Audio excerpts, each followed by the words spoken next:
Hello दोस्तों, बहुत बहुत स्वागत है आपका मैथ्स मैजिक के इस यूट्यूब प्लेटफॉर्म पर।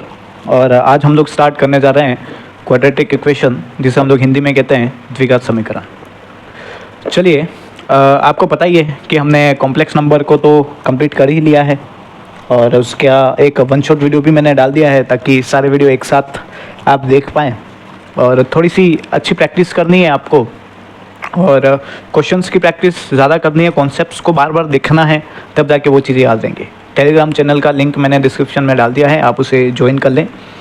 और चलिए स्टार्ट करते हैं, ज़्यादा टाइम ज़ाया नहीं करते हैं। क्वाड्रेटिक इक्वेशन हमारा द्विघात समीकरण टॉपिक को स्टार्ट करते हैं, टॉपिक नंबर 2। तो सबसे पहले आपको ये पता होना चाहिए कि द्विघात क्या होता है। द्विघात का मतलब होता है जिसकी घात 2 हो। किसकी घात 2 हो? समीकरण की घात 2। जैसे कि सबसे पहले आपको ये पता होना चाहिए कि अचर क्या होता है और चर क्या होता है। अचर को हम लोग इंग्लिश में कहते हैं कांस्टेंट और चर को हम लोग कहते हैं वेरिएबल। चलिए, अचर क्या होते हैं? जो मैथमेटिकल डिजिट्स होते हैं वो सारे अचर होते हैं, और जो चर होते हैं वो इंग्लिश अल्फ़ाबेट के जो भी लेटर्स होते हैं, जैसे कि एक्स हो गया, मैक्सिमम हम एक्स, वाई और जेड का यूज़ करते हैं, ठीक है। और कांस्टेंट क्या होते हैं? जो हमारी डिजिट होती है मैथमेटिक्स की, वो कांस्टेंट होती है। चलिए, तो आपको ये पता चल गया, जब अचर और चर दोनों मिलते हैं ना, तो ये लोग बनाते हैं बीजीय व्यंजक, ठीक है। बीजीय व्यंजक क्या होता है? जब चर और चर मिल जाते हैं, जैसे कि मैं यहाँ पे लिखता हूँ 2x, तो ये क्या है? अचर है, और ये क्या है? चर है। ये क्या है? कांस्टेंट, और ये क्या है? वेरिएबल। तो जब ये एक बीजीय व्यंजक बन गया, ये एक पद बन गया है, ठीक है। तो जब बहुत सारे पद हम लोग जोड़ दें, उसकी चेन बना देते हैं, बीजीय व्यंजकों की चेन बना देते हैं, तो हमें क्या प्राप्त होता है? एक प्रॉपर तरीके से कह सकते हैं कि इक्वेशन प्राप्त होती है। जैसे कि मैं यहाँ पे लिख देता हूँ 2x² + 3x + 5। ये देखो, मैंने पदों को जोड़ा है, उसकी चेन बनाई है। और इक्वेशन का मतलब ये होता है कि उसके इजिकल टू में कोई ना कोई डिजिट होनी चाहिए, या फिर इसके जैसी कोई ना कोई एक इक्वेशन होनी चाहिए जो इसको सेटिस्फाई कर रही है, तो ये प्रॉपर तरीके से इक्वेशन बन जाती है, ठीक है। अब आपको ये पता होना चाहिए कि द्विघात क्या होता है। द्विघात ये होता है कि जैसे कि मैंने यहाँ पे जो चैन है वो बनाई है बीजीय व्यंजकों की, ठीक है। और इसमें हमें देखना है कि जो वेरिएबल है उसकी घात सबसे बड़ी कहाँ पर है। तो देखिए, यहाँ पर तो x की घात 1 है, यहाँ पे x की घात 0 है, तब जाके ये 1 हो जाएगा ना। किसी की भी घात 0 होती है। देखो, ये कांस्टेंट है, लेकिन इसको बीजीय व्यंजक के रूप में लिख सकते हैं। क्यों? क्योंकि इसको x की घात 0 के साथ अगर गुणा करते हैं तो x की घात 0 जो होता है वो हमेशा 1 होता है। किसी की भी घात अगर 0 हो जाता है तो वो 1 आंसर आता है उसका। तो 1 का इसके साथ गुणा करेंगे तो 5 ही मिलता है। तो जो भी कांस्टेंट है उसको हम लोग बीजीय व्यंजक के रूप में लिख सकते हैं, ठीक है। अब जब हम लोग देखते हैं इसकी हाईएस्ट घात कितनी है, घात को हम लोग कहते हैं डिग्री, ठीक है, इंग्लिश में। तो इसकी हाईएस्ट डिग्री कितनी है? 2। तो हम लोग कह सकते हैं कि ये क्या है? द्विघात वाला समीकरण है, ठीक है। तो हमेशा ध्यान रखना, इस जो हम लोग टॉपिक पढ़ेंगे, ये टॉपिक, उसमें आपको मैक्सिमम घात 2 ही देखने को मिलेगी, ठीक है। तो ये एक नॉर्मल सा कॉन्सेप्ट हो गया द्विघात समीकरण का, कि द्विघात समीकरण बनी कैसे आई। इसमें देखो, एक घात वाला कैसे बनता है? 2x + 3 हो गया, ये एक घात वाला है। 3 घात वाला कैसे बनता है? अगर इसकी घात मैं 3 कर दूं, फिर यहाँ 2 कर दूं, ठीक है, या फिर x y z में कुछ भी कर दूं, तो इसकी हाईएस्ट घात कितनी है? 3। तो ये त्रिघातीय हो जाता है। हमें सिर्फ 2 घात द्विघात की बात करनी है, तो इसलिए हम लोग सिर्फ यहाँ पे द्विघात की बात करेंगे, ठीक है। तो ये बना कैसे, इसकी हिस्ट्री तो मैंने आपको बता दी, लेकिन आपको सबसे पहले ये पता होना चाहिए कि जो द्विघात समीकरण है उसका एक जनरल फॉर्म होता है, जिसे हम लोग कहते हैं हिंदी में सामान्य रूप। वो किस प्रकार का होता है? तो जो द्विघात समीकरण है उसका general form ax² + bx + c = 0 के फॉर्म का होता है, ठीक है।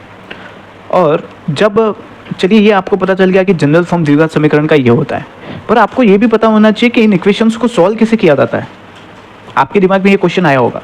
तो जब आप 9th और 10th पढ़ रहे होंगे तो आपको एक फॉर्मूला पता होगा या बताया गया होगा, जिसे हम लोग कहते हैं श्रीधर-आचार्य फॉर्मूला। द्विघात समीकरण को सॉल्व करने के लिए हमें श्रीधर-आचार्य फॉर्मूला बताया गया है। तो हम ये कह सकते हैं कि जो भी हमें उत्तर मिलता है, इसका जो भी आंसर मिलता है इसको सॉल्व करने के बाद, मतलब x की वैल्यू हमें मिलेगी, तो उसे हम समीकरण के मूल कह सकते हैं, या फिर इंग्लिश में इसे कहते हैं रूट्स ऑफ इक्वेशन, ओके। मूलों को हम क्या कहते हैं? रूट्स। तो दूसरी चीज़ हमें ये पता होनी चाहिए कि समीकरण के मूल कैसे ज्ञात करेंगे, उसके लिए क्या हमें सूत्र दे गया, इसको इंग्लिश में कहते हैं रूट्स ऑफ इक्वेशन।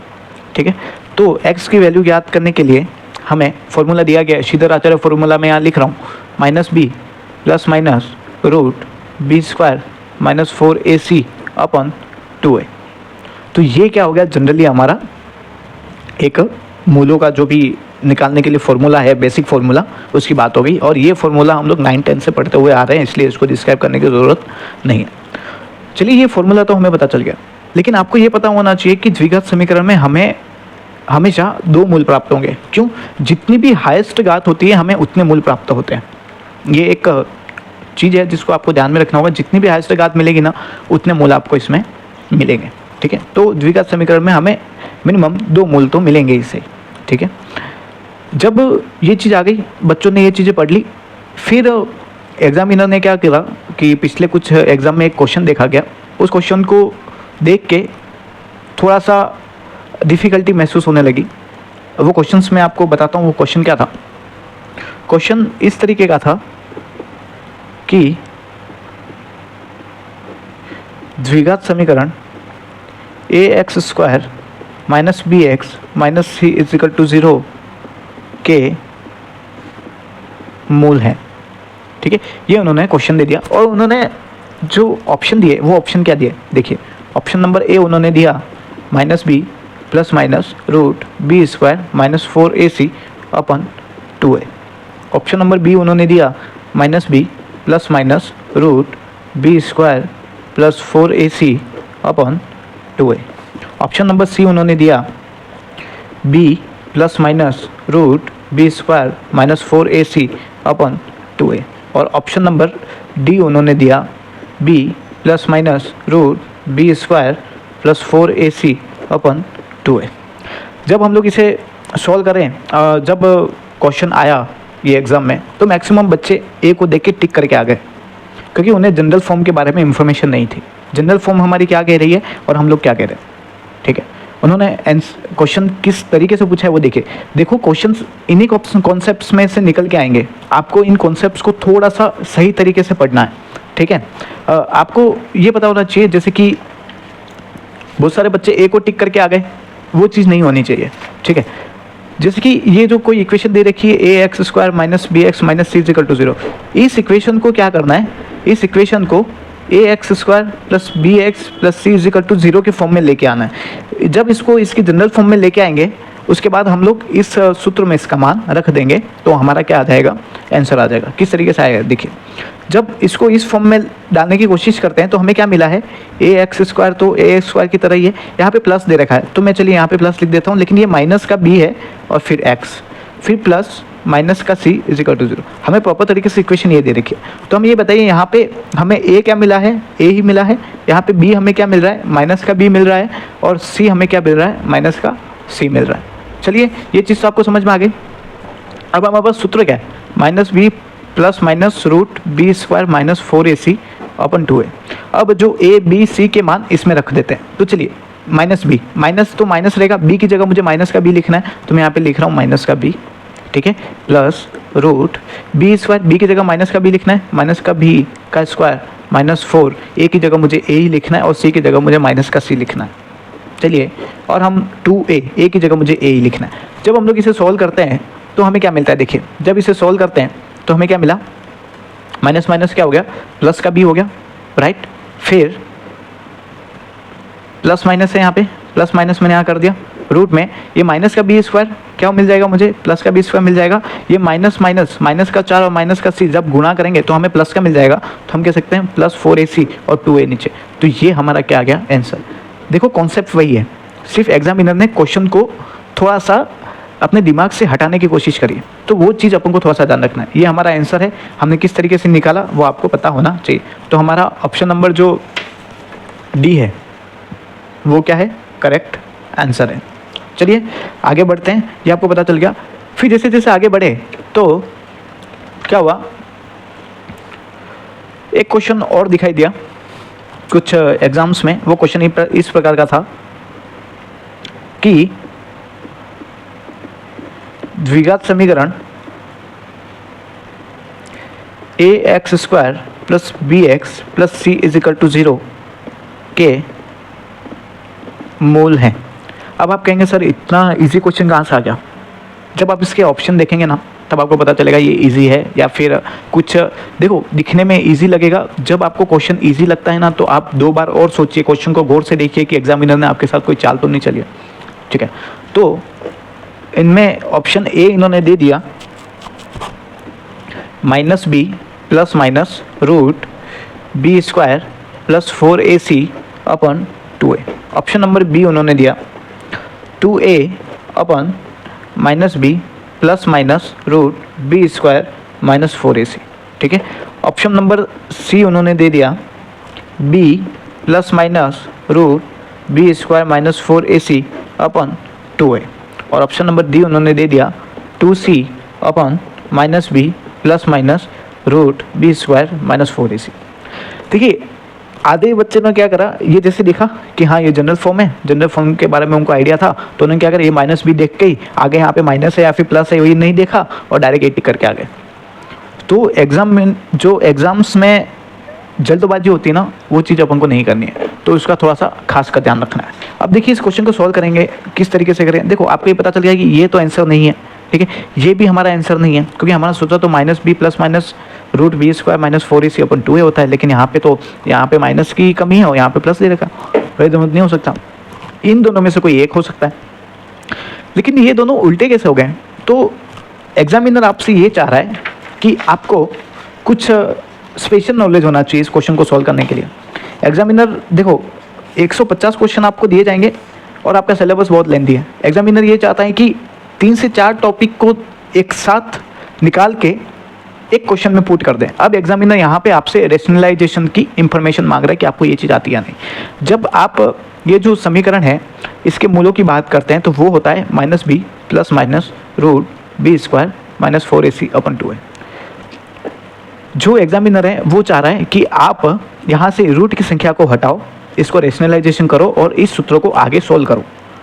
ठीक है, नॉर्मली रेशनलाइजेशन क्या होता है कि हम हर का जो चिन्ह है वो बदल के ऊपर नीचे गुणा कर देते हैं, ऐसे रेशनलाइजेशन करते हैं। वो क्यों करते हैं? क्योंकि हर में कोई रूट की संख्या होती है या फिर आयोटा होता है तो उसको हटाने के लिए करते हैं। अब एग्जामिनर चाह रहे हैं कि आप अंश का रूट हटाएं।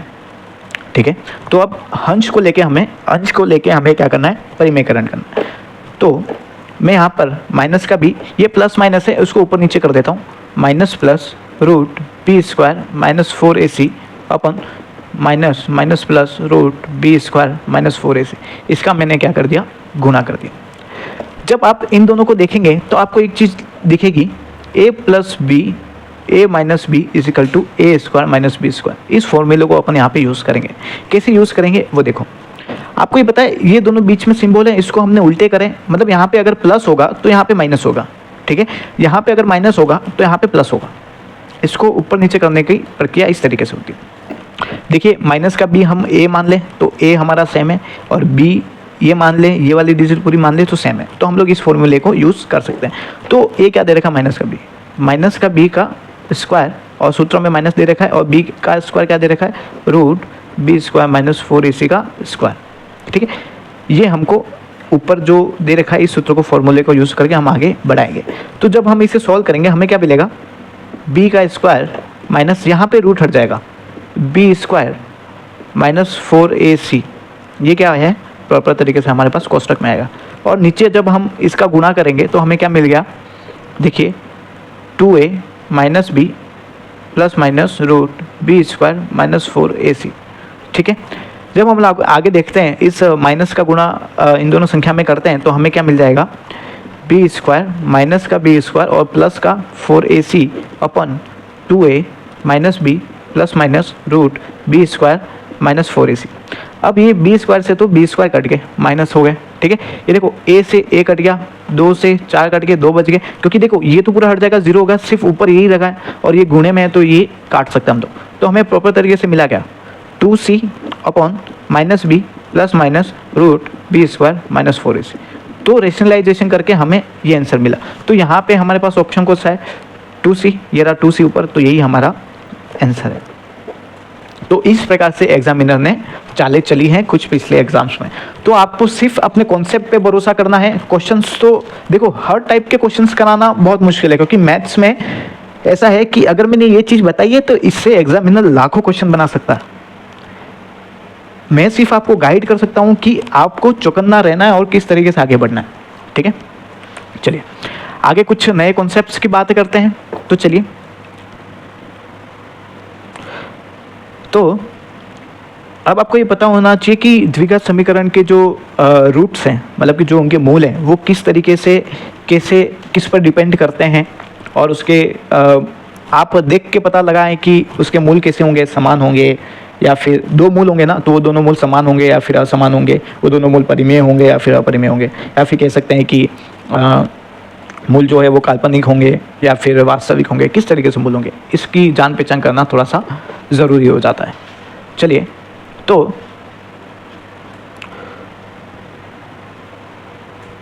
द्विघात समीकरण ax² + bx + c = 0 के जो मूल हैं वो क्या है हमारे पास, -b ± √p² - 4ac/2a। ठीक है, अब आपको यहाँ पे एक चीज़ ऐसी दिख रही होगी कि उस पे आपके मूल जो होंगे वो कैसे होंगे, वो डिपेंड करता है किस पे, b² - 4ac पे। अगर यहाँ पे -1 आ गया इसको सॉल्व करने के बाद तो ये मूल काल्पनिक हो जाते हैं। अगर यहाँ पे जैसे मान लिया कि इसको सॉल्व करने के बाद 9 आ गया तो ये रूट के 9 हो गए। ठीक है, तो 3 मिल जाएगा, मतलब कि ये तो परिमेय मिल रहे हैं या फिर हमें वास्तविक संख्याएं मिल रही। तो ये कह सकते हैं कि जो भी जड़ है, ये कह सकते हैं कि जो भी कह सकते हैं कि मूलों की प्रकृति अगर किसी पे डिपेंड करती है तो डिपेंड इस पर करती है। तो हम यहाँ कह सकते हैं कि b² - 4ac जो है वो समीकरण का विवेचक है, या फिर इसे विविक्तिकर भी कहते हैं। इंग्लिश वाले ज़्यादा कंफ्यूज ना हो, बस ये है कि इस पे सारा डिपेंड करता है, बस कहने का मतलब ये है। ठीक है, और इसे हम लोग बेसिकली डी से डिनोट करते हैं या फिर डेल्टा से डिनोट करते हैं। ठीक है, ये चीज़ आपको समझ में आ गई होगी। तो हम लोग ये कह सकते हैं कि डेल्टा = b² - 4ac जो है वो समीकरण के मूलों की प्रकृति व्यक्त करता है कि मूलों की प्रकृति किस प्रकार की होगी। तो ये चीज़ आपको समझ में आ गई। अब आपको ये बताना चाह रहा हूँ मैं कि कैसे आगे ये काम करते हैं। चलिए, ये किस तरीके से काम करता है उसके बारे में हम लोग थोड़ी सी चर्चा करते हैं। तो जब आपके पास A, B और C परिमेय हो, मतलब A, B, C जो है वो कोई परिमेय डिजिट दे रखी है, ठीक है, तो तब की बात है। b² - 4ac है वो अगर छोटा हो जाए 0 से, b² - 4ac अगर 0 से छोटा हो जाए, मतलब कि यहाँ पे माइनस की डिजिट हमको मिलेगी, यही कहना चाह रहे हैं। तो मतलब कि अगर रूट में माइनस की डिजिट आ रही है तो उसको हम लोग क्या कह सकते हैं कि मूल काल्पनिक होंगे। काल्पनिक नहीं समझ में आ रहा तो मैं यहाँ पे लिख देता हूँ सम्मिश्र। सम्मिश्र तो आपने पढ़ा ही है, काल्पनिक या सम्मिश्र होंगे। और मूल क्या होंगे, देखो प्लस माइनस है, ठीक है, तो यहाँ कह सकते हैं दोनों मूल असमान होंगे। ठीक है, दूसरी चीज, जब b² - 4ac 0 के बराबर हो जाए, जब ये चीज 0 हो गई तो ये जो चिन्ह है उसका भी कुछ मोल नहीं रहा, तो हमारे पास -b/2a मिल गया, मतलब दोनों मूल हमें क्या मिल जाएंगे, -b/2a। तो हम ये कह सकते हैं, देखो मूल तो हमें वास्तविक ही मिलेंगे। क्यों? क्योंकि यहाँ तो पूरा 0 हो गया, मतलब ये तो वास्तविक है, एक प्रकार से परिमेय होगा या फिर अपरिमेय होगा, ज़्यादा से ज़्यादा क्या हो जाएगा। ठीक है, तो मूल तो हमें वास्तविक मिलेंगे। ठीक है, और ऊपर से एक चीज़ ये कि हमें परिमेय मिलेंगे ऑलवेज यहाँ पर। ठीक है, और मूल क्या होंगे, दोनों समान होंगे। समान क्यों होंगे, क्योंकि ये प्लस माइनस वाले डिजिट है वो तो 0 हो गई पूरी प्रॉपर तरीके से। ठीक है, तो मूल हमें समान मिलेंगे। कब समान मिलेंगे, जब b² - 4ac = 0 हो जाए।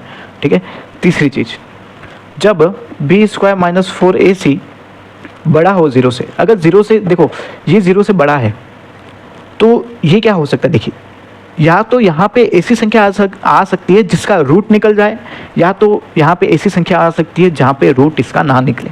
ठीक है, तो बेसिकली हमें ये तो पता चल गया कि यहाँ पे माइनस की संख्या कोई नहीं आ रही है क्योंकि जीरो से बड़ा है ना, तो हमें मूल तो एक प्रकार से वास्तविक ही मिलेंगे।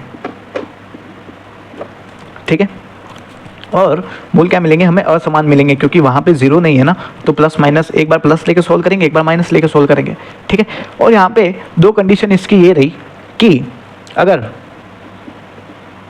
पहली कंडीशन, अगर जब जो भी अगर यहाँ पे जीरो से बड़ा है ऐसा कह रहे हैं हम लोग, और यहाँ पे पूर्ण वर्ग है जैसे कि 9 आ गया, 4 आ गया, या फिर कह सकते हैं 16 आ गया, वैसी कोई डिजिट आ गई, अगर पूर्ण वर्ग हो तो क्या हो जाएगी, परिमेय मिल जाएगी हमें, क्योंकि रूट तो हट गया तो प्रॉपर हमें परिमेय मिल जाएगी और असमान मिल जाएगी। ठीक है, और ऐसा कह सकते हैं कि अगर पूर्ण वर्ग ना हो, अगर पूर्ण वर्ग नहीं है तो हमें रूट की संख्या मिली, जैसे कि यहाँ पे 3 आ गया तो रूट 3 आ जाएगा यहाँ पे, मतलब ये तो अपरिमेय हो गया, रूट 3 तो अपरिमेय होता है, तो कह सकते हैं कि हम लोग यहाँ पे हमें क्या मिल जाएगा, अपरिमेय और असमान हमें मिलेंगे। तो मूलों की प्रकृति को आपने समझ लिया है कि किस प्रकार से ये काम करती हैं। तो चलिए आगे बढ़ते हैं, उसी प्रकार से हम लोग, चलो आपको ये तो पता चल गया कि जब मूल परिमेय हो तो उसके मूल किस तरीके से प्राप्त होते हैं। ठीक है, और किस तरीके से ये मूल आगे काम करते हैं। लेकिन अगर जो हमारा ए, बी और सी अपरिमेय हो तो क्या होगा, ए, बी, सी अगर अपरिमेय है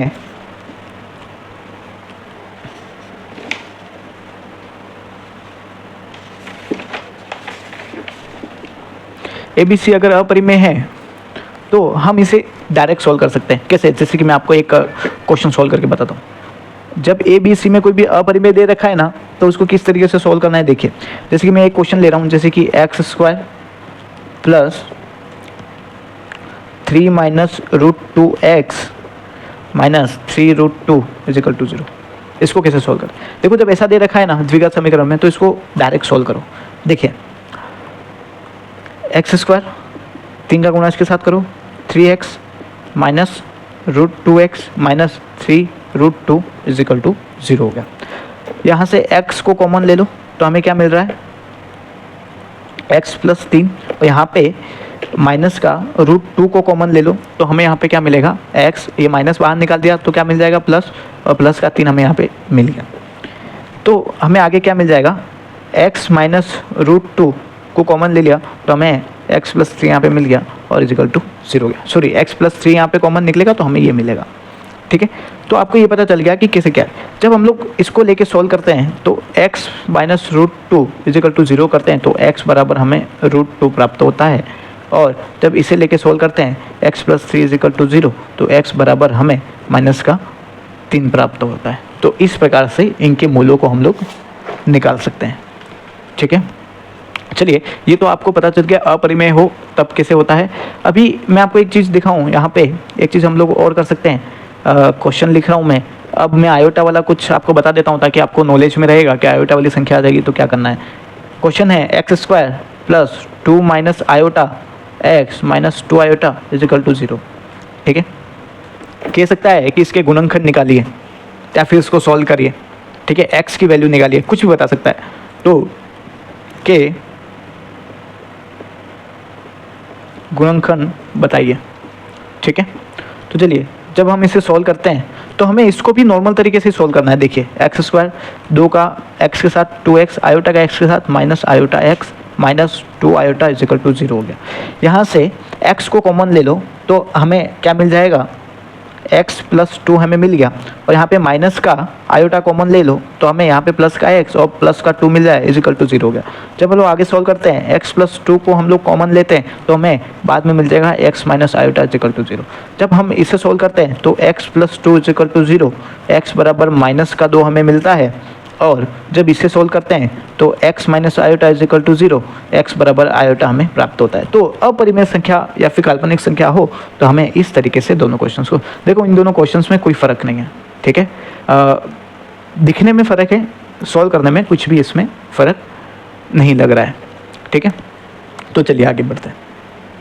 अब मैं आपको एक क्वेश्चन दे रहा हूँ जो हमने पढ़ा है मूलों की प्रकृति के बारे में, उस बेस पे मैं आपको कुछ क्वेश्चन देता हूँ।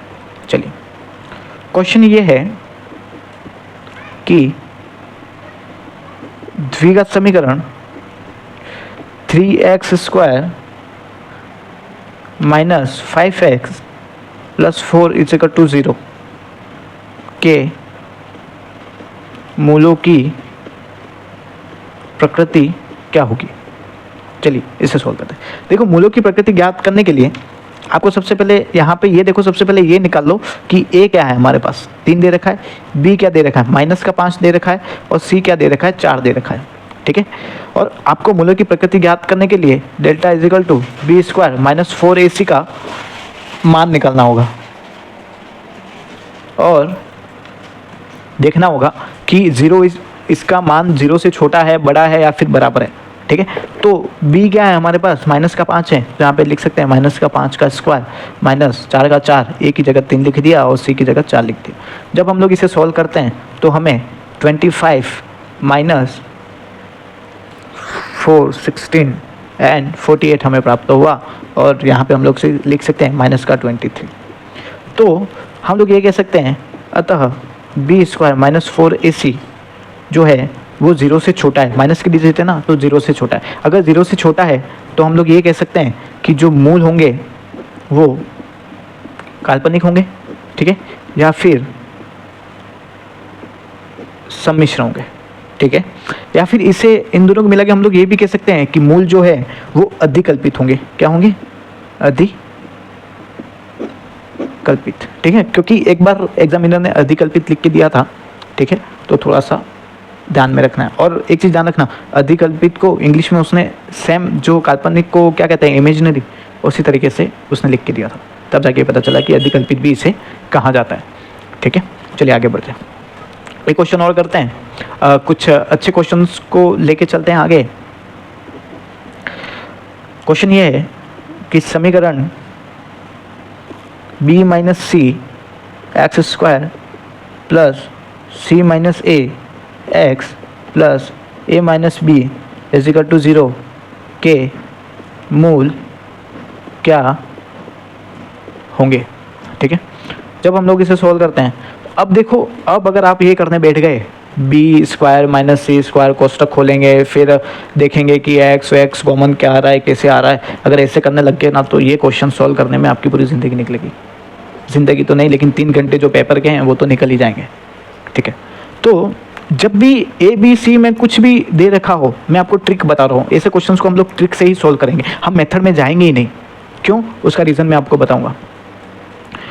जब हम लोग ए बी सी डी ऐसा कुछ दे रखा हो और मूलों की प्रकृति ज्ञात करने के लिए हम लोग क्या करेंगे, इसे न्यूमेरिकल कुछ भी मान लो, इसको कोई भी डिजिट मान लो। जैसे कि मैं ए को मान लेता हूँ 1, बी को मान लेता हूँ 2 और सी को मान लेता हूँ 3, मेरी मर्जी से। आप इस मर्जी से कुछ भी मान लो, यहाँ पे 4 मान लो, 5 मान लो, 6 मान लो, या फिर आपको सीरीज में नहीं जाना तो 1 को 7 मान लो, 1 को 15 मान लो, 1 को 25 मान लो। लेकिन ये चीज़ ध्यान रखना कि न्यूमेरिकल रखने के बाद हमें ये चीज़ ईजी लगनी चाहिए, ठीक है।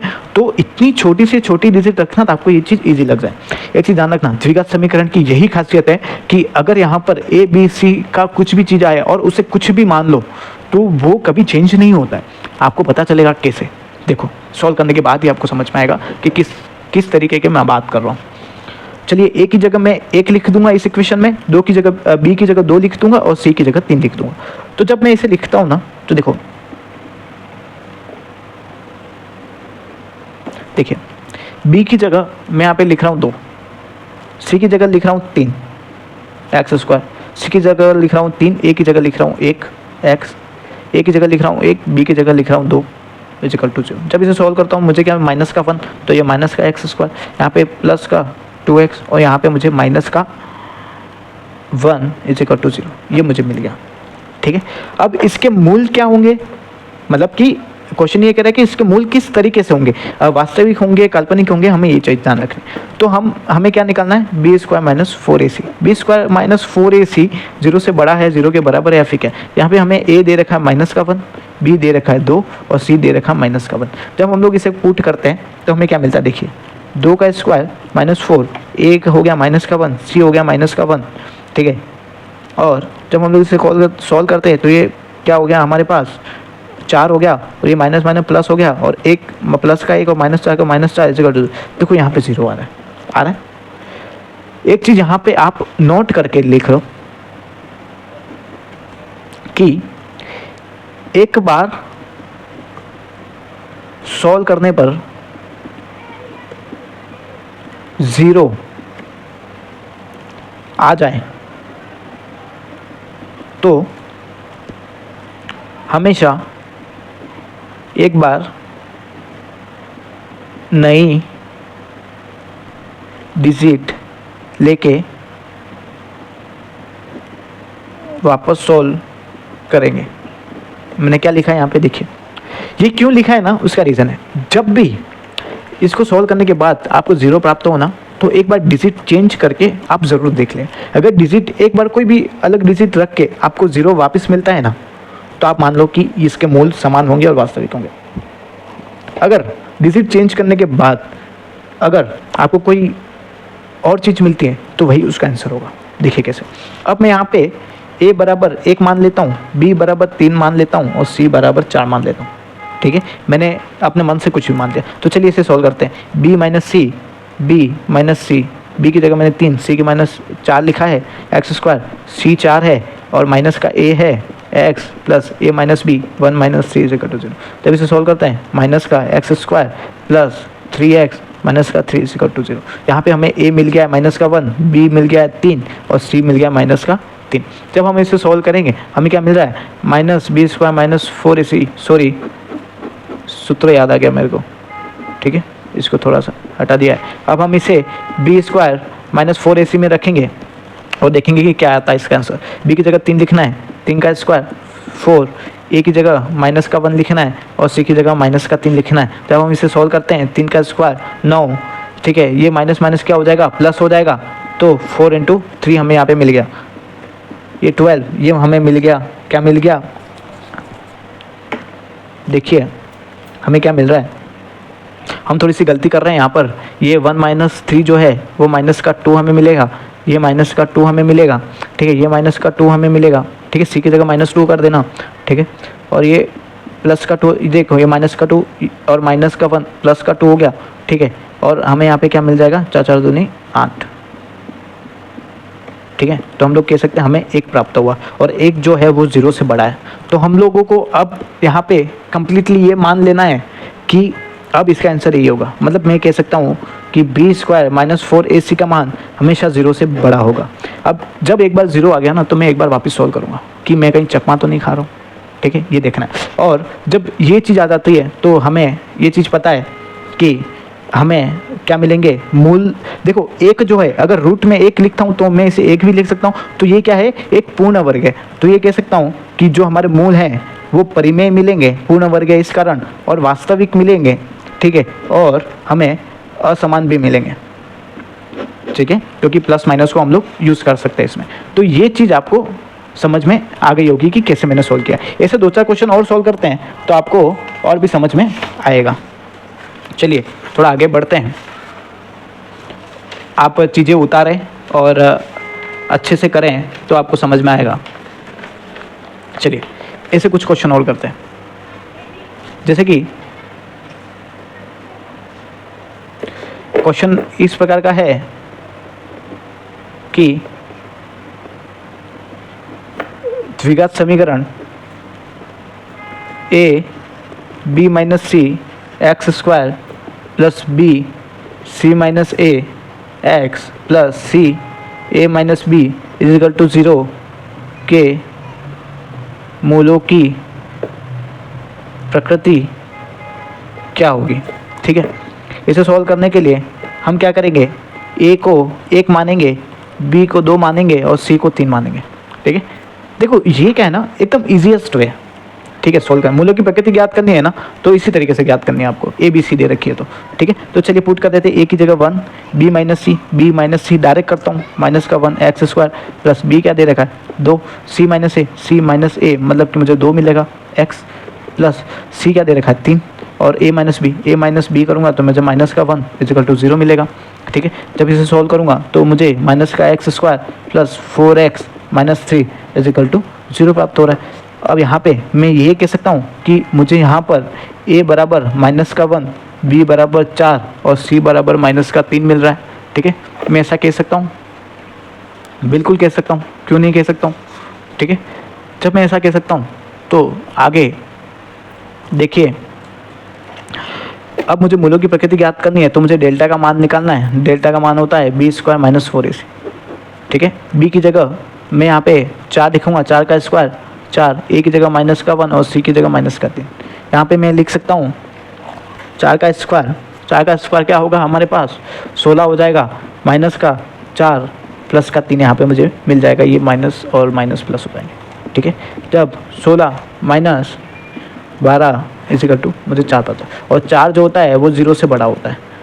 अगर 0 नहीं आ रहा है ना तो आप इसको डायरेक्टली लिख सकते हैं कि जो हमारे पास डेल्टा जो है वो बी स्क्वायर माइनस 4ac जो है वो हमेशा 0 से बड़ा है। इस कारण मैं ये कह सकता हूँ मूल वास्तविक होंगे और असमान होंगे। एक चीज़ और, ये पूर्ण वर्ग संख्या है क्या? 4 को अगर मैं रूट में लिख दूँ तो मुझे 2 प्राप्त हो रहा है। जी हाँ, ये पूर्ण वर्ग संख्या है तो ये परिमेय भी होगी। ठीक है, समझ में आई मैंने कैसे निकाली है? तो इसी तरीके से हमको सोल्व करना है आगे की चीज़ें भी। ठीक है, चलिए एक क्वेश्चन और करके देखते हैं कि कैसे आगे बढ़ा जा सकता है, फिर थोड़ा से डिफ़िकल्ट क्वेश्चंस को लेके आगे बढ़ेंगे। चलिए, क्वेश्चन इस प्रकार का है कि द्विघात समीकरण b plus c x square plus a plus b plus c x plus a is equal to 0 के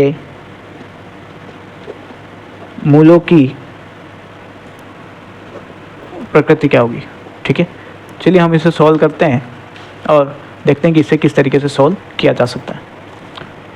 देखिए ए बी सी में दे रखी है सारी डिजिट्स, तो हम लोग ए को 1 मान लेंगे, बी को 2 मान लेंगे और सी को 3 मान लेंगे। हमें मूल्यों की प्रकृति ज्ञात करनी है तो ये इजीएस्ट वे। ठीक है, चलिए मान इसमें रख देते हैं बी प्लस सी 5 का x square plus a plus b plus c 3 5 6 x plus a plus 1 is equal to 0 हमें यहाँ पे मिल रहा है। ठीक है, जब हम लोग मूलों की प्रकृति ज्ञात करनी है तो बी स्क्वायर माइनस 4ac का मान ज्ञात करेंगे कि हमें ये क्या मिल रहा है। यहाँ पे हम लोग ये दे सकते हैं a बराबर मुझे 5 मिल रहा है, b बराबर 6 मिल रहा है और c बराबर 1 मिल रहा है। b बराबर 6 और c बराबर मुझे 1 मिल रहा है। ठीक है, तो b का स्क्वायर मुझे क्या मिल रहा है 6 का स्क्वायर माइनस का 4, a की जगह मुझे 5 और c की जगह 1 लिखना है। ठीक है, जब मैं ये लिखता हूँ तो 6 का स्क्वायर 36 हो रहा है और 4 और ये 5 इंटू का 5 यही रहेगा, तो 36 माइनस 20 इजिकल टू 16।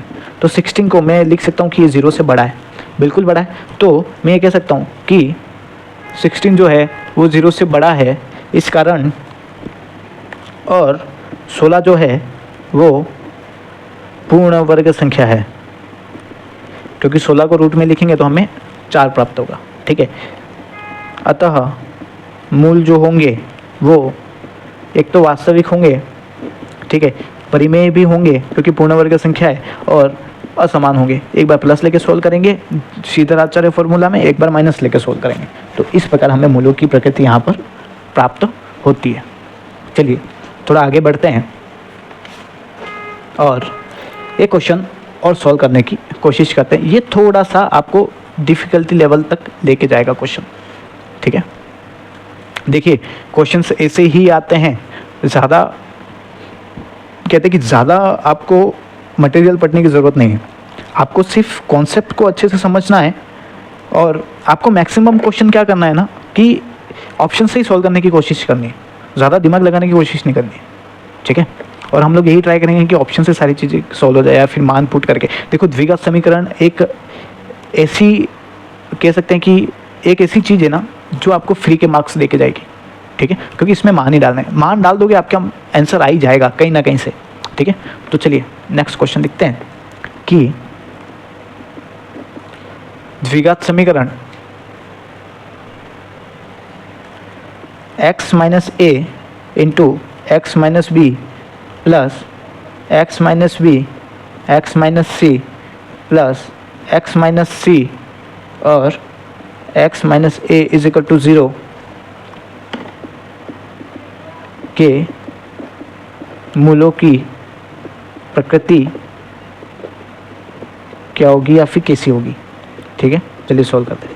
मैंने आपको बताया जब भी क्वेश्चन में ए बी सी दे रखा है तो उसके मान को रख के एक बार चेक करें।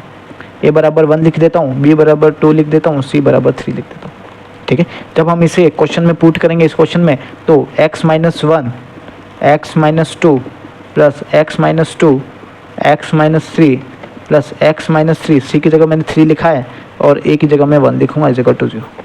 अब मैं इसे सॉल्व करूंगा, इसका गुणा इसके साथ और इस x का गुणा माइनस 2 के साथ, तो मैं लिख सकता हूँ एक्स स्क्वायर माइनस 2 है, माइनस 1 का x के साथ गुणा माइनस का x और माइनस 1 का माइनस 2 के साथ गुणा प्लस का 2 प्लस x का x के साथ एक्स स्क्वायर, ये माइनस का 3x, ये माइनस का 2x और प्लस का 6 प्लस एक्स स्क्वायर, ये माइनस का x माइनस का 3x और प्लस का 3 इज इक्वल टू 0।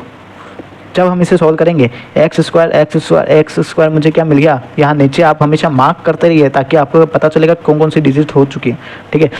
देखो ये कितना हो गया, माइनस का 3x, ठीक है, ये प्लस का 2 ऐसे रहने दो। अब यहाँ पे देखो ये कितना हो गया, माइनस का 5x, ये कितना हो गया, माइनस का 4x। अब मुझे ये जो कांस्टेंट है वो जोड़ लो, 2 और 6 8 हो गए, 8 और 3 कितने हो गए 11, प्लस का 11 इज इक्वल टू 0। जब इसे सॉल्व करते हैं तो हमें क्या मिलेगा 3x स्क्वायर, ठीक है, और ये जोड़ देंगे हम लोग, सारे माइनस के हैं तो 9 10 11 12 और माइनस का 12x plus 11 is equal to 0, ये हमें मिल गया, ठीक है। ये मिलने के बाद हमें अब यहाँ से क्या निकालना है, a इज इक्वल टू 3 मिल गया, b is equal to minus का 12 मिल गया और c इज इक्वल टू मुझे 11 मिल गया, ठीक है। ये चीज़ मुझे यहाँ से मिल गई है। अब बी स्क्वायर माइनस 4ac में इसका मान लिखूँगा तो मुझे क्या मिल जाएगा, b का स्क्वायर माइनस 12 का स्क्वायर माइनस 4, a जो है वो 3 आ जाएगा और c जो है वो 11 आ जाएगा, ठीक है। जब इसे सोल्व करेंगे तो 12 का स्क्वायर मुझे 144 मिलेगा, ये 33 और 33 इंटू 4 करेंगे तो 132 आएगा, ठीक है। और जब हम इसे सोल्व करेंगे तो 12 हमें मिलेगा जो 0 से बड़ा होगा, ठीक है। 12 अगर 0 से बड़ा है, और एक चीज़ ध्यान रखना 12 जो है वो पूर्ण वर्ग संख्या नहीं है, अगर 12 को रूट में डालेंगे तो हमें कुछ प्राप्त नहीं होगा, हमें रूट की संख्या प्राप्त होगी वापस, ठीक है। तो 12 का कोई रूट नहीं होता, इसलिए ये पूर्ण वर्ग संख्या नहीं है। तो हम लोग कह सकते हैं कि मूल जो होंगे वो वास्तविक होंगे, अपरिमेय होंगे और क्या होंगे, असमान होंगे। तो इस तरीके से हमने मूलों की जो भी प्रकृति है उनको निकाला, ठीक है। ये चीज़ हमने निकाली। चलिए तो कुछ तरीकों की और बात करते हैं। ये आपको नॉर्मल ये क्वेश्चन आ गए कि मूलों की प्रकृति कैसे होगी, और मूलों की प्रकृति का अगर क्वेश्चन आया ना तो इसी तरीके से देगा, ए बी सी को निकाल के ही देगा, ताकि क्या ना कि मैंने जहाँ तक देखा मूलों की प्रकृति का क्वेश्चन आया है तो ए बी सी में ही ज़्यादा पूछा है, 80% क्वेश्चन इसी तरीके से पूछे हैं, और वो क्वेश्चंस मैंने आपको कराए हैं ताकि आप मूलों की प्रकृति का ए बी सी का क्वेश्चन कैसे भी सोल्व कर सकते हैं। ये ईजीएस्ट है, इससे ज़्यादा ईजी वे आपको कहीं नहीं मिलेगा, ठीक है। सिर्फ मान डालो और निकालो, बस इतना ही तो है। बस एक ही कंडीशन मैंने आपसे रखी कि अगर आपको 0 मिल गया है एक बार तो एक बार फिर चेक करके देखें कृपा करके, ठीक है। तो चलिए कुछ क्वेश्चंस की और बात करते हैं। जैसे कि अब ये अगले टाइप का क्वेश्चन है, इस क्वेश्चन को थोड़ा सा समझना है, ठीक है। तो बताइए m के किस मान के लिए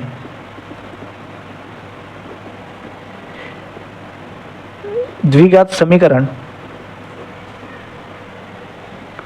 x square minus 2mx plus 7m minus 12 is equal to 0 के मूल वास्तविक व समान होंगे। देखिए सॉल्व करने की चीज़, आपने क्वेश्चन, पहले क्वेश्चन किस टाइप के आते थे कि आपको ये बताना होता था कि जो मूल हैं वो कैसे प्राप्त करना है, किस तरीके के हमें मूल प्राप्त करेंगे। अभी हम लोग मूलों को प्राप्त करने की विधि तो निकाल ही नहीं रहे, ठीक है। अभी तो मूलों की प्रकृति के क्वेश्चंस चल रहे हैं, मूलों की प्रकृति के बारे में हमने पढ़ा, उसके क्वेश्चंस किए। अब क्वेश्चंस ऐसे आएंगे कि मूलों की प्रकृति दे रखी है, ठीक है, और उसमें से किसी का मान निकालना है। देखो, तो जब भी ऐसा दे रखा हो कि मूलों की प्रकृति जैसे कि वास्तविक और समान, मूलों की प्रकृति वास्तविक और समान तब होते हैं जब जो डेल्टा है, मतलब कि B square minus a square जो है वो 0 के बराबर हो, ठीक है। और यही है मैजिक। क्वेश्चन में से ये निकालो कि फॉर्मूला कहाँ से निकल के आएगा, ठीक है। क्वेश्चन का कान पकड़ो, सीधा सीधा कान पकड़ोगे ना तो समझ में आएगा।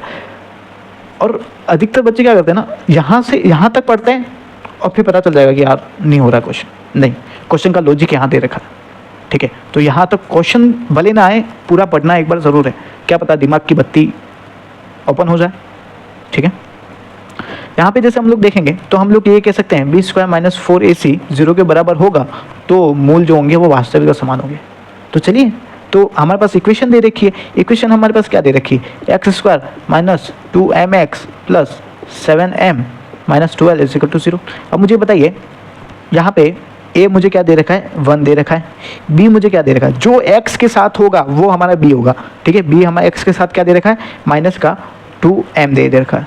c जो बच गया वो पूरा c होगा, तो ये मेरा c है 2m माइनस 12, ठीक है। समझ में आया? देखो इसको मैं किस तरीके से लिख रहा हूँ, देखो x समझ में नहीं आ रहा है तो प्लस माइनस का 2m x plus 7m minus 12 equal, इसको मैं ऐसे लिख रहा हूँ। तो देखो a आपको मिल गया, b आपको मिल गया और c आपको मिल गया, ठीक है। तो इस तरीके से मैंने यहाँ पे लिखा है, ठीक है।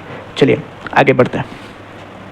तो अब मैं a b c का मान इसमें रखता हूँ, चलिए रखते हैं। b का स्क्वायर मतलब कि माइनस का 2m का स्क्वायर माइनस का 4, a क्या दे रखा है 1 और c क्या दे रखा है 7m माइनस 12।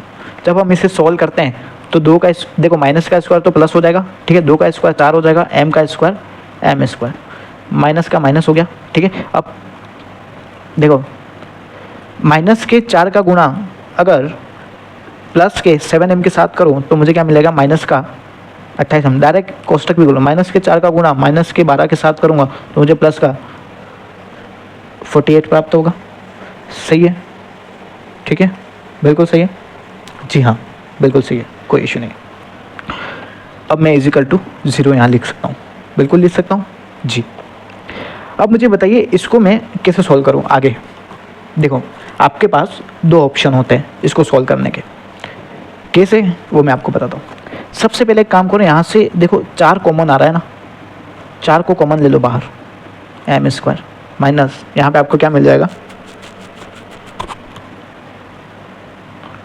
7m, ठीक है। यहाँ पे भी 4 कॉमन आएगा, आपका क्या मिल जाएगा 12, ठीक है, 0, ठीक है, 4 कॉमन आ गया। देखो सबसे पहले अगर ऐसी कोई बड़ी डिजिट दिख जाए ना आपको तो सबसे पहले कॉमन को पकड़ो, कॉमन आ जाएगा और कॉमन को यहाँ पे भाग में ले जाएंगे। अगर 0 ऊपर है, नीचे भाग में कितनी भी संख्या वो 0 हो जाती है, तो ये 0 हो जाएगी, ठीक है। मुझे क्या मिल गया, देखो डिजिट हमारे पास छोटी होगी, m square minus 7m plus 12 is equal to 0। अब ये गुणनखंड कैसे निकालते हैं आपको पता है, इसके गुणनखंड किस तरीके से निकालते हैं, देखो ये आपको पता होना चाहिए कि किस तरीके से निकालते हैं। देखिए हमें ऐसी संख्या चाहिए कि गुणा करने पर इसका और इसका गुणा किया जाता है, 1 इंटू 12 मिले और जोड़ने पर मुझे माइनस का 7 मिले, क्या मिले माइनस का 7। तो ऐसी कौन सी डिजिट होगी, तो ऐसी डिजिट्स निकालने के लिए ना एक सीधा सा एक तरीका होता है, 12 के फैक्टर करो, 2 छके 12, 2 3 6 3 1। अब देखो 3 दूनी 6, 6 और 2 हो सकते हैं क्या, नहीं हो सकते हैं, ठीक है। 2 दूनी 4 और 4 और 3 हो सकते हैं, 4 और 3 को जोड़ेंगे कितने हो जाएंगे 7 हो जाएंगे, बराबर है। माइनस का 7 चाहिए, एक काम करते हैं, मैं वो 2 संख्या एक तो माइनस का 4 लेता हूँ और माइनस का 3। अब देखो इन दोनों का मैं गुणा करता हूँ ना तो माइनस माइनस तो प्लस हो जाएंगे और गुणे में 4 इंटू 3 मुझे 12 मिल गए। अब जब इनको जोड़ूंगा मैं माइनस का 4 प्लस माइनस का 3 करूँगा तो मुझे माइनस का 7 मिलेगा, बिल्कुल मिलेगा ना, तो मैं ये कह सकता हूँ ये माइनस का 7, तो ये मेरी दो संख्या ये रही। तो मैं 7m की जगह ये दोनों डिजिट लिखूंगा। देखिए m square minus 4m minus 3m, -4 -3 m दोनों जगह लिखा है, ठीक है, इजिकल टू 12 इजिकल टू 0। अब मैं यहाँ पे m को कॉमन ले रहा हूँ, यहाँ पे मुझे क्या मिल गया m -4।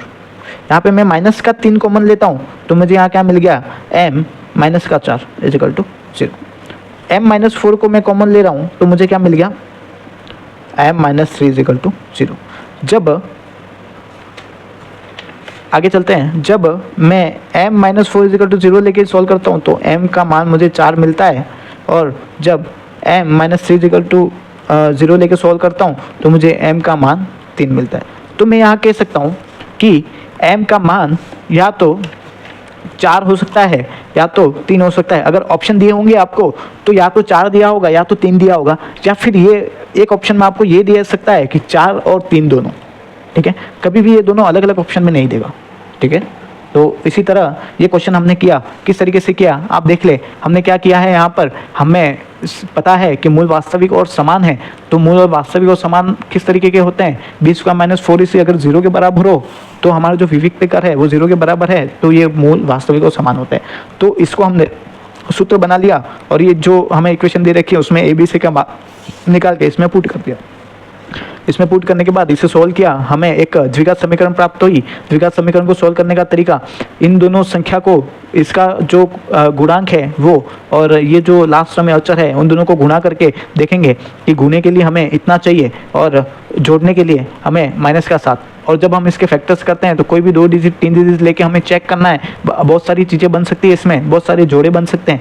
उन जोड़ों को थोड़ा सा अपने दिमाग से यूज़ करके देखना है कि कैसे हम लोग ये ला सकते हैं, और यही खेल जो है वो आगे चलेगा।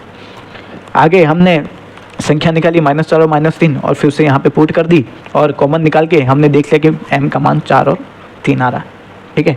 तो उसी तरीके से आगे बढ़ते हैं और हम लोग देखते हैं। ऐसे ही मैं आपको कुछ m के मान निकालने के क्वेश्चंस और करवाता हूँ ताकि आपको ईजी रहेगा आगे किसी भी टाइप के क्वेश्चंस सॉल्व करने के लिए। चलिए, एक क्वेश्चन इस प्रकार का है कि m के किस मान के लिए समीकरण x² - 2 1 + 3m x + 7 3 + 2m = 0 के मूल वास्तविक व समान होंगे, ठीक है। जब इसे सोल्व करते हैं हमें एक चीज़ यहाँ पे मिल गई है, मूल वास्तविक और समान। मूल वास्तविक और समान तभी हो सकते हैं जब b² - 4ac 0 के बराबर। जब ये इक्वेशन हमें दे रखी है x² - 2 1 + 3m x + 7 3 + 2m = 0 हमें दे रखा है। तो जब हम देखेंगे यहाँ पर हमें a 1 दे रखा है, b हमें क्या दे रखा है, ये दे रखा है -2 1 + 3m हमें दे रखा है, और c हमें क्या दे रखा है 7 3 + 2m दे रखा है। जब इस ABC का मान इसमें डालते हैं हम लोग, इसमें पुट करते हैं, तो b हमें क्या प्राप्त होता है -2 का स्क्वायर और 1 + 3m का स्क्वायर। ऐसे लिख सकता हूँ। देखो मैं इसको एक साथ करके स्क्वायर करता हूँ, लेकिन दोनों का अलग स्क्वायर करो तो बात एक ही। गुण में है तो दोनों का अलग स्क्वायर लिख सकते हैं, ठीक है। और माइनस का 4, a तो 1 हो गया, और c जो है वो 7 3 + 2m हो गया। ये माइनस का स्क्वायर कितना हो जाएगा, प्लस हो जाएगा, और 2 का स्क्वायर 4 हो गया, और 1 + 3m का स्क्वायर ऐसे ही हो गया, और माइनस का 4 7 3 + 2m = 0। अब देखिए जब हम लोग इस 4 को कॉमन लेते हैं तो हमें क्या मिल जाएगा 1 + 3m का स्क्वायर -7 3 + 2m = 0। इस 4 को मैं नीचे ले लेता हूँ तो मुझे क्या मिल गया 0 मिल जाएगा, ठीक है। तो 4 को मैं इस तरफ ले जाता हूँ तो ये 4 यहाँ से कट जाएगा, ठीक है। फिर जैसे मैं आगे बढ़ता हूँ, मुझे अब इसका स्क्वायर को, अब मुझे क्या मिल गया, 1 प्लस 3m का whole square minus 7 3 plus 2m is equal to 0, ये मुझे मिल गया।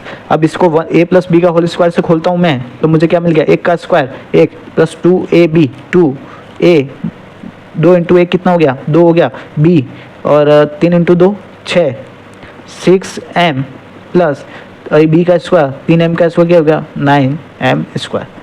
ये माइनस का 7 तिया 21 7 दूनी 14 माइनस का 14m इज इक्वल टू 0। जब हम इसे सॉल्व करते हैं तो हमें प्रॉपर तरीके से क्या मिलता है, देखिए m कितने m मिल गए मुझे यहाँ पर, देखिए देखो m स्क्वायर तो एक ही है, 9m स्क्वायर एक ही है, इस दोनों को घटाते हैं तो हमें कितना मिल जाता है,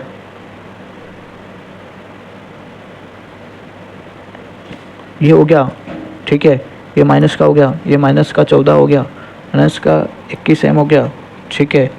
और जब हम इसे घटाते हैं तो ये माइनस का 14 में से 6 घटाएं 8m, ठीक है, और माइनस का ये 1 और माइनस का 21 घटा देंगे तो हमें माइनस का 20 इज इक्वल टू 0, हमें ये प्राप्त होगा। देखिए आप इसे सोल्व करने की कोशिश करें, आपको मिल जाएगा, ठीक है।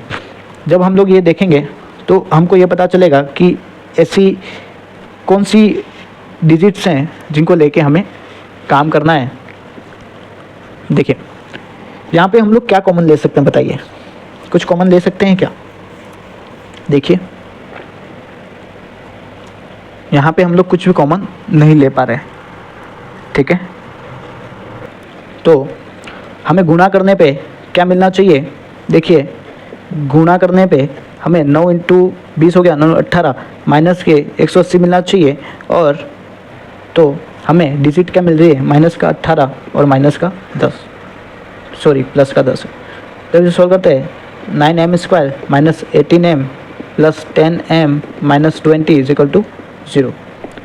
जब इधर मैं 9 का m कॉमन ले लेता हूँ तो यहाँ पे m माइनस क्या मिल जाएगा मुझे 2 प्लस यहाँ पे 10 कॉमन ले लेता हूँ तो m माइनस 2 मुझे यहाँ कॉमन मिल रहा है, तो मुझे यहाँ पे 9m प्लस 10 मिल गया, और यहाँ पे कॉमन m माइनस 2 मुझे मिल गया, ठीक है। कॉमन क्या मिल गया मुझे, m माइनस 2 मिल गया, और 9m और प्लस का 10 मुझे यहाँ पे मिल गया। जब मैं यहाँ पे सॉल्व कर रहा हूँ, ठीक है, 9m plus 10 is equal to 0 हो तो मुझे m की वैल्यू क्या मिल जाएगी, माइनस 10/9, तो ये पॉसिबल नहीं है। जब m minus 2 is equal to 0 हो तो मुझे m की वैल्यू 2 मिल जाएगी, तो यहाँ पे हम कह सकते हैं m की वैल्यू 2 होगी, ठीक है। ये क्वेश्चन थोड़ा सा आपको डिफिकल्ट लगा जी। देखो इसमें सबसे बड़ी चीज़ क्या है पता है, सिर्फ ये चीज़ करने आ गई ना, फिर आप कुछ भी कर सकते हैं। यहाँ पे मैंने माइनस लिख दिया था थोड़ा गलती से, यहाँ पे प्लस है, ठीक है। इस माइनस से कुछ फ़र्क नहीं पड़ता, ठीक है, क्योंकि ये माइनस तो जो है ना इसके साथ गुणा करके यहाँ पे काम आ रहा है, ठीक है। हमें जोड़ने पे ही माइनस के 8 चाहिए किसी भी कंडीशन में, यहाँ पे माइनस और प्लस हो कोई इशू नहीं, ठीक है। तो इस तरीके से हमने इसे सॉल्व किया। एक बार वापस देखें किस तरीके से सॉल्व किया, एक्स स्क्वायर माइनस 2m, ये हमारे पास इक्वेशन दे रखी थी, a की वैल्यू निकाली, b की वैल्यू निकाली, c की वैल्यू निकाली, ठीक है। इसको यहाँ पे पुट करने के बाद मैंने यहाँ से 4 को कॉमन ले लिया था, ठीक है। उस 4 को मैंने यहाँ नीचे डाल दिया, 4 तो हट गया, और फिर जो बचा यहाँ पे a प्लस बी का होल स्क्वायर से इसे सॉल्व किया, और फिर यहाँ पे इसका गुणा अंदर कर दिया, ठीक है। जब मैं इसे सॉल्व करता हूँ तो मेरे पास ये वाली इक्वेशन बन के आती है, ये वाली इक्वेशन जैसे मेरे पास बन के आती है, तो मुझे गुणा करने पे क्या मिलना चाहिए, माइनस का, ये माइनस का है ना, ये प्लस का है ना, तो माइनस का 180 मिलना चाहिए, और जोड़ने पे माइनस का 8 मिलना चाहिए, ठीक है। तो ऐसी दो संख्या मैंने 180 के फैक्टर किए तो मुझे माइनस का 18 और प्लस के 10 मिले, ठीक है। तो उसको यहाँ पे लिखने के बाद फिर मैंने यहाँ पे कॉमन लेके देखा कि ये बटे में और माइनस में संख्या है, तो ये यूज़फुल नहीं रहेगी, और m बराबर 2 हमारे लिए यूज़फुल रहेगा, तो m की वैल्यू हमें क्या मिल गई, 2 मिल गई, ठीक है। तो इसी तरीके से हम लोग आगे बढ़ेंगे और कुछ और अच्छे क्वेश्चंस करने की कोशिश करते हैं। चलिए, तो हमारा जो भी चीज़ें हैं वो हो चुकी हैं अच्छे से। अब चलिए कुछ नए क्वेश्चंस की फिर बात करते हैं।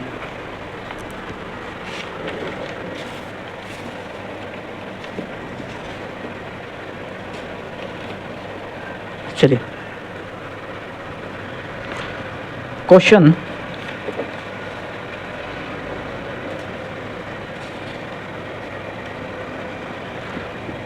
क्वेश्चन इस टाइप का है, एक बार और करते हैं ऐसा कुछ क्वेश्चन।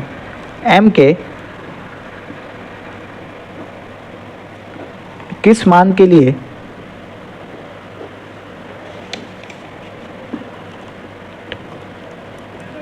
द्विघात समीकरण x square plus 4x plus m square minus 3m is equal to 0 के मूल वास्तविक व असमान होंगे। सॉल्व करते हैं। अब देखिए वास्तविक और असमान, ठीक है। देखिए एक कंडीशन हमारे पास ये होती है कि बी स्क्वायर माइनस 4ac छोटा होगा 0 से, तो ये काल्पनिक हो जाएंगे, मतलब ये तो नहीं हो सकता। बी स्क्वायर माइनस 4ac 0 के बराबर हो, दूसरी कंडीशन हमने ये देखी थी, तो ये तो वास्तविक है, लेकिन ये तो समान है जो हम पहले क्वेश्चन में करते आ रहे थे, लेकिन हमें यहाँ असमान पूछा, मतलब ये भी नहीं होगा। तो हमारे पास एक लास्ट ऑप्शन बचा है कि ये 0 से बड़ा हो तो ये वास्तविक और समान होगा, ठीक है। तो हम यहाँ पे लिखेंगे डेल्टा 0 से बड़ा होगा। अब ये क्या बन जाएगी, रैखिक असमीका के तरीके से हमें इसे सॉल्व करना होगा। देखिए तो हम ये कह सकते हैं b square minus 4ac greater than equal to greater than 0, ठीक है। ये हमारे पास एक इक्वेशन है, इसमें मान डालना है, ठीक है। हम मेरे पास इक्वेशन क्या दे रखी है, इक्वेशन दे रखी है x square plus 4x plus m square minus 3m is equal to 0। यहाँ पे a मुझे 1 मिल गया, b मुझे क्या मिल गया, x के साथ 4 है, और c मुझे ये पूरा मिल जाएगा। लिख सकता हूँ m स्क्वायर माइनस 3m। अब इसको यहाँ पे पुट करेंगे, पुट करने पर मुझे 4 का स्क्वायर 16 मिलता है, 4 a का इसके साथ गुणा करूँगा 4 मिलेगा, और c मुझे m square minus 3m greater than 0 मिल गया, ठीक है। जब हम इसे सॉल्व करते हैं तो देखो ये क्वेश्चन थोड़ा सा अलग है, तो उस तरीके से ही थोड़ा सा देखना है आपको। जो पिछले हमने क्वेश्चन किए थे वो वास्तविक और समान के किए थे, अब असमान के कर रहे हैं। असमान के क्वेश्चन थोड़े से टफ होते हैं। टफ तो क्या होते हैं, टफ तो हमारे लिए कुछ भी नहीं है, बस चीज़ें थोड़ी सी ज़्यादा ध्यान रखनी होती है, ठीक है। ये करने के बाद हमें ये पता चल जाएगा कि यहाँ से 4 कॉमन आ रहा है दोनों में। 4 को कॉमन लूँगा तो मुझे क्या मिल गया, 4 minus m square minus 3m कितना इक्वल टू 0, क्योंकि 16 में से 4 निकला, ये 4 बच गया, ये 4 तो बाहर निकाल दिया मैंने, ठीक है। जब दोनों तरफ, अब यहाँ पे दोनों तरफ 4 का भाग देंगे तो देखो मैं आपको एक चीज़ बता दूं कि रैखिक असमीकरणों को सोल्व करने का तरीका यही है, डायरेक्ट इसको पक्षांतरण नहीं कर सकते हैं, ठीक है। दोनों तरफ 4 का भाग, ठीक है। देखो दोनों तरफ 4 का भाग देंगे तो यहाँ पे बटे में 4 करूँ, 4 से ये 4 कट जाएगा, मुझे क्या मिल गया, 4 minus m square plus 3m, ये माइनस माइनस क्या होगा प्लस, और 0 के नीचे मैं क्या करूँगा, 4 करूँगा तो ये तो 0 ही होगा, ठीक है। मुझे ये चीज़ यहाँ पे मिल गई, ठीक है। तो अब मैं एक काम करता हूँ, इसको बराबर से लिखता हूँ m square plus 3m plus 4 greater than equal to 0। यहाँ से मैं माइनस को बाहर निकालता हूँ तो मुझे क्या मिल गया, m square minus 3m minus 4 greater than 0। अब मैं देखो, अब मैं माइनस का गुणा करता हूँ, यहाँ पे सोल्व कर रहा हूँ, ठीक है। दोनों पक्षों में माइनस का गुणा, ठीक है। माइनस का गुणा करते ही ये चिन्ह उल्टा हो जाता है, ठीक है। यहाँ पे माइनस का गुणा करूँगा मुझे क्या मिल जाएगा, ये माइनस हट जाएगा, m square minus 3m minus 4, और चिन्ह ऐसे है ना तो ये ऐसे हो जाएगा। यहाँ पे माइनस करो तो ये माइनस का 0 या फिर 0 बराबर ही, ठीक है। अब जब आगे बढ़ते हैं तो जब हम इस इक्वेशन को सॉल्व करते हैं तो हमें क्या मिलता है, ये देखिए। इस इक्वेशन को सॉल्व करने के बाद हमें क्या मिलता है, ऐसी संख्या चाहिए कि गुणा करने पे हमें माइनस का 4 मिले और जोड़ने पे हमें माइनस का 3 मिले। तो ऐसी कौन सी संख्या है, ऐसी संख्या कौन सी है, माइनस का 4 और 1। कैसे, देखो इसको गुणा करेंगे आपस में तो माइनस का 4 मिल रहा है, और इसको जोड़ेंगे तो माइनस का 3 मिल रहा है, जी हाँ मिल रहा है। तो m square minus 4m plus m minus 4 less than 0। तो यहाँ पे मैं m कॉमन लेता हूँ, m माइनस 4 प्लस यहाँ पे 1 कॉमन लेता हूँ, m माइनस 4 लेस देन 0, ठीक है। जैसे आगे बढ़ते हैं तो m माइनस 4 यहाँ पे कॉमन आ गया, और यहाँ पे m प्लस 1 मुझे मिल रहा है जो लेस देन 0। यहाँ पे मुझे जो मिलेंगे मान वो क्रांतिक मान मिलेंगे। क्या मिलेंगे, क्रांतिक मान, ध्यान रखना क्रांतिक मान क्या होते हैं। क्रांतिक मान मुझे यहाँ पे जब m-4 = 0 करेंगे तो m बराबर मुझे 4 मिलेगा और यहाँ पे m बराबर -1 मिलेगा।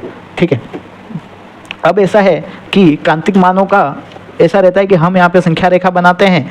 ठीक है, यहाँ पे मुझे -1 मिल रहा है, यहाँ पे 4 मिल रहा है, मान लो यहाँ पे 0 है। ठीक है, यहाँ पे 4 है। ठीक है, और हमें ये देखना है कि देखो ये 0 है, 0 के इस तरफ माइनस के डिजिट होते हैं, 0 के इस तरफ प्लस के डिजिट होते हैं। ठीक है, हमें ये देखना है, हमें क्या दे रखा है, 4 और -1 0 से छोटे हैं, यही दे रखा है इधर। ठीक है, इसको सॉल्व करने के बाद मुझे ये मिला m के मान जो 0 से छोटे हैं। हमें एक चीज़ ये ध्यान रखनी है, देखो मैं यहाँ पे एक ड्रॉ कर रहा हूँ चीज़, उसको थोड़ा ध्यान से देखना। ठीक है, इसको थोड़ा सा ध्यान से देखना है। ठीक है, यहाँ पे मैं लिख रहा हूँ प्लस, यहाँ पे लिख रहा हूँ माइनस, यहाँ पे लिख रहा हूँ प्लस वापस। ठीक है, ये ऐसे वापस नीचे आएगा तो यहाँ पे वापस माइनस लिखेंगे, उस तरीके से आगे बढ़ेगा। ठीक है, अब यहाँ पे मुझे दे रखा है 4 और -1 छोटे हैं 0 से छोटे हैं, बराबर छोटे हैं, मतलब अगर छोटे हैं तो माइनस के हैं, तो माइनस का चिन्ह कहाँ तक आ रहा है, यहाँ तक आ रहा है, ये माइनस का है, तो मैं कह सकता हूँ -1 से 4 के बीच। तो मैं यहाँ कह सकता हूँ m जो होगा वो बिलोंग करेगा -1 से 4 के बीच, ऐसा लिख सकता हूँ। तो यही हमारा क्या हो जाएगा आंसर। ये चीज़ समझ में आई? नहीं आएगी, एक बार फिर से समझते हैं। देखिए एक बार फिर से समझते हैं इस क्वेश्चन को। जब मुझे ये चीज़ मिली कि मूल वास्तविक और समान होंगे, तब मेरा दिमाग का जो गेट है वो खुला। मैंने यहाँ पे देखा ये तो काल्पनिक होंगे, अगर 0 छोटा है तो ये बराबर होगा, तो ये तो यहाँ पे असमान दे रखा है, लेकिन इस हिस्से में इस कंडीशन में तो मुझे समान मिलता है। ठीक है, और ये जो है यही एक कंडीशन है जहाँ पे मुझे मूल वास्तविक और समान मिलता है। जब मैंने ये चीज़ करी तो मैंने इसको एज इट इज़ लिखा। जब मैंने इसको ABC का मान यहाँ से निकाले, इसको यहाँ पे पुट करे और रेखिक असमीका की तरह मैंने इसको सॉल्व किया। और माइनस का गुणा, यहाँ से माइनस तो हटाना ही पड़ेगा, तो माइनस का गुणा मैंने जब किया, देखो एक चीज़ ध्यान रखना, ऐसे असमीकाओं में जब सॉल्व करना होता है ना, तो m² या फिर x², कोई भी स्क्वायर वाली चीज़ होती है ना, वो हमेशा प्लस में रखनी है आपको। ठीक है, बाकी कोई भी प्लस माइनस हो कोई प्रॉब्लम नहीं है, x² या फिर m² जो भी हो वो प्लस में होना चाहिए। ठीक है, वो 0 से छोटा है, देखो यहाँ से चिन्ह बदल गया। ठीक है, 0 से अगर छोटा है, ठीक है, तो हमें एकांतिक मान क्या मिल गए, 4 और -1 जो 0 से छोटे हैं। तो मैं यहाँ पे एक लाइन खींच रहा हूँ जो मैं ऐसे स्टार्ट करता हूँ पहले से। ठीक है, ऐसे ही स्टार्ट होगा और यहाँ से हमेशा प्लस से स्टार्ट होगा, चाहे वो आगे ऐसे ऐसे कितना भी जा रहा हो, plus minus plus minus plus minus plus minus आगे जाता रहेगा, लेकिन इस कॉर्नर से स्टार्ट करना है, इस तरफ से उल्टी तरफ से स्टार्ट करना और प्लस लिखना सबसे पहले। ठीक है, अब देखना अगर 0 से छोटा है तो माइनस वाली जो भी चीज़ें वो लिखना है, अगर 0 से बड़ा होता है ये तो मैं क्या लिखता, -∞ से माइनस का 1 और 4 से प्लस का ∞, ये मेरा आंसर होता। ठीक है, लेकिन मेरा 0 से छोटा है तो मुझे माइनस की चीज़ लेनी है, तो ये -1 से 4 के बीच में आएगा। ठीक है, एक क्वेश्चन और करते हैं, आपको समझ में आएगा। देखो इसको और भी सही तरीके से समझाने की कोशिश करूंगा मैं, आपको समझ में आएगा। देखिए a के किस मान के लिए x² plus 8x plus a² - 6a = 0 के मूल वास्तविक होंगे। अब देखिए यहाँ पे सिर्फ वास्तविक दे रखा है, सिर्फ वास्तविक दे रखा है। देखिए तो मैं यहाँ ये कह सकता हूँ b² - 4ac वास्तविक किस कंडीशन में होता है, एक तो वो 0 से बड़ा हो या फिर 0 के बराबर हो, तो ये दोनों कंडीशन मैंने ऐड कर दी। ठीक है, वास्तविक होने की कंडीशन क्या है वो देखो, ये तो अवास्तविक है, ये तो काल्पनिक हो गया, ये दोनों कंडीशन है, तो इन दोनों कंडीशन को मैंने ऐड कर दिया, एक तो ये वाला निशान ले लिया और ये वाला बराबर का निशान भी ले लिया। ठीक है, तो इस तरीके से मैंने इसको लिखा है। चलिए ये हो गया। अब देखिए यहाँ पे सिर्फ ये वाला निशान था, इसलिए मैंने छोटा कोष्ठक लगाया। कोष्ठक का भी आपको ध्यान रखना है, अगर ऐसे होता ना तो ये कोष्ठक बड़ा कोष्ठक लगता और यहाँ पे मैं लिखता इस तरीके से।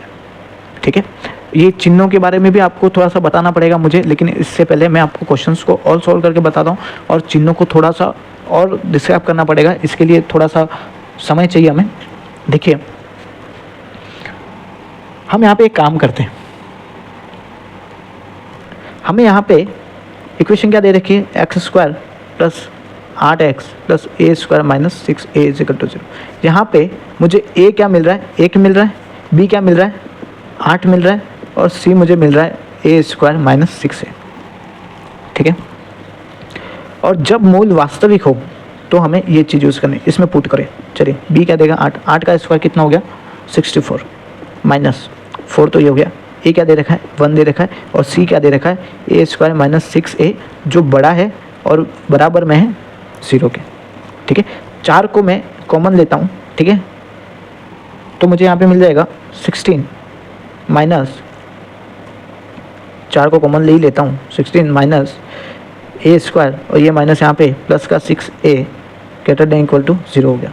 ये 4 का भाग दोनों तरफ से करूँगा मैं, तो यहाँ पे 4 से 4 कट जाएगा, यहाँ पे 4 नीचे बटे में आएगा तो ये 0 ही रहेगा।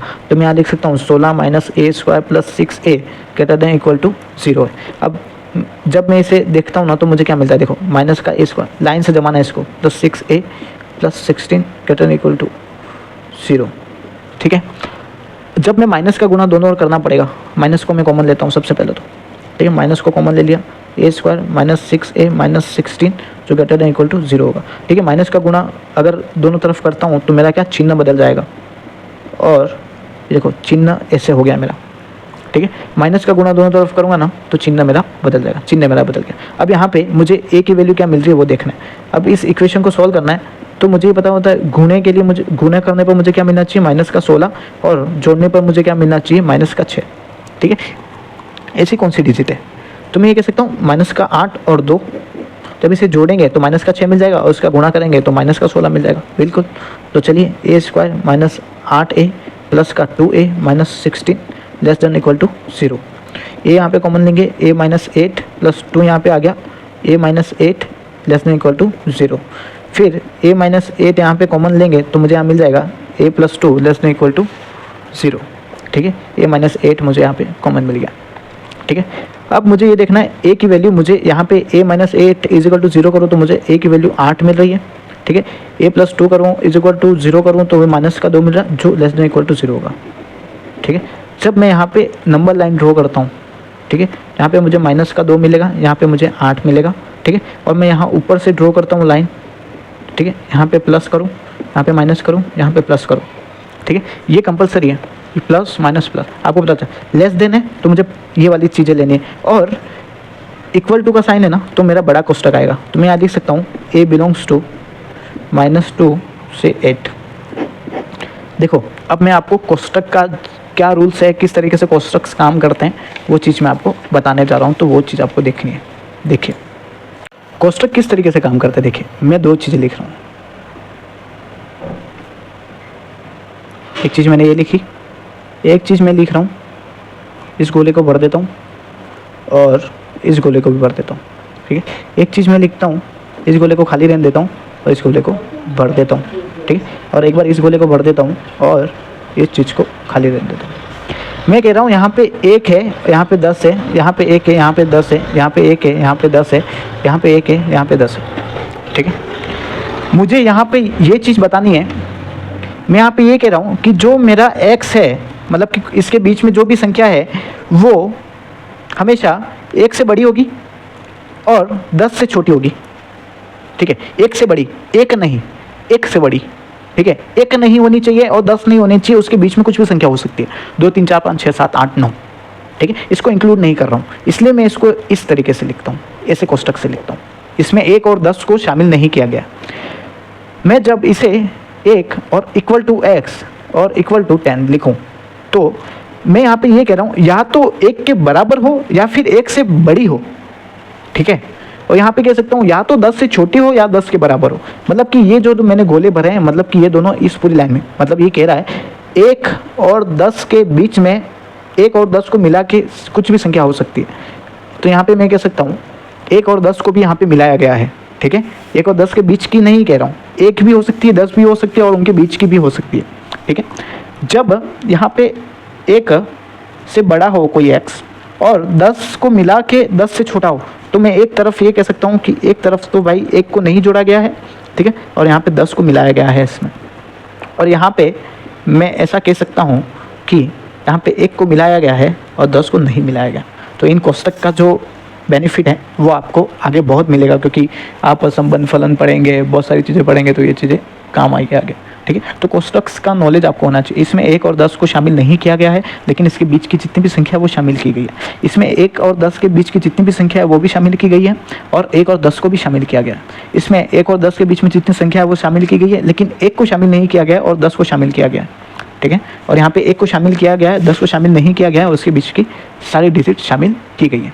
तो इस तरीके से हमारा क्या होता है कि चीज़ें काम करती है, चीज़ें इस तरीके से काम करती हैं। आपको समझ में आ गया होगा। अभी एक चीज़ और देखो, एक चीज़ और क्या है, देखिए क्वेश्चन आपको 4 टाइप से देगा। देखिए कैसे, जब मूल पहला वास्तविक हो एवं समान हो, ऐसा बोले ना, तो जो डी है ना वो 0 के बराबर होगा, ठीक है। दूसरा, अगर बोल दे मूल वास्तविक एवं असमान हो, तो डी जो है वो बड़ा होगा 0 से, ठीक है। ये चीज़ समझ में कह दे मूल सिर्फ वास्तविक है, सिर्फ और सिर्फ वास्तविक है, तो देखो ये दोनों चीज़ों को ऐड करेंगे अपन, बड़ा भी होगा और बराबर भी होगा, ठीक है। और कह दे मूल सिर्फ काल्पनिक है, तो डी जो होगा वो छोटा होगा 0 से, इसमें इक्वल टू का साइन नहीं आएगा, ठीक है। तो ये चीज़ आपको थोड़ा सा ध्यान में रखनी है।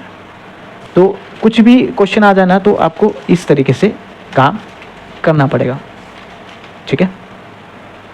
चलिए अब कुछ क्वेश्चंस इसके हम लोग कल करेंगे, आपको समझ में आएगा और भी, क्योंकि इसके 2-4 क्वेश्चंस मैं और करवाऊंगा, और ये जो क्रांतिक मान वाले क्वेश्चन है उसके भी 2-4 अच्छे अच्छे क्वेश्चंस मैं लेके आऊँगा, तो आपको समझ में आएगा, ठीक है। और क्वेश्चन हम लोग करने वाले हैं, जुड़े रहिए हमारे साथ और भी सही से समझने की कोशिश करेंगे, ठीक है। थैंक यू, और वीडियो को थोड़ा सा शेयर करें, लाइक करें और सब्सक्राइब कर दें चैनल को। Thank you.